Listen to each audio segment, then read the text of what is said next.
Kalau dekat Zindo Annual Central ni, mungkin korang dah pernah tengok muka dia dekat dalam live ataupun dekat dalam video. Dia tak lain dan tak bukan adalah Abang Najib kita. Abang Najibku, mari sini bang. Yang ini adalah Abang Najib. Okey, mungkin korang pernah tengok dia dekat dalam live ataupun korang pernah tengok dia dekat dalam video. Okey, sekarang ni dia berada di Zindo Annual Central. Okey, kita nak tanya dia lah sikit.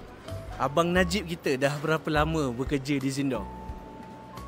3 tahun. 3 tahun. Kalau 3 tahun maksudnya dia dah master setiap satu perfume, betul? So, untuk abang, apa perfume kegemaran Abang Najib kita?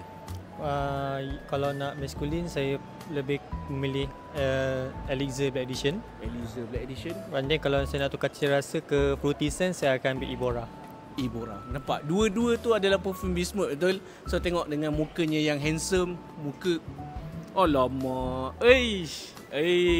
So, yang ini adalah orangnya. Kalau korang datang, okey, korang tak tahu perfume langsung, nak di-guide oleh dia A sampai Z, ini adalah orang dia. Okey. So, kalau korang semua yang datang ke sini baru nak belajar perfume ataupun baru nak mencuba perfume Zindo, dia adalah orangnya. Okey, dia adalah orang yang tepat untuk guide korang. Okey. So, geng, jangan lupa datanglah ke Zindo Annual Central. Sebab apa? Dekat sini pelbagai jenis perfume ada.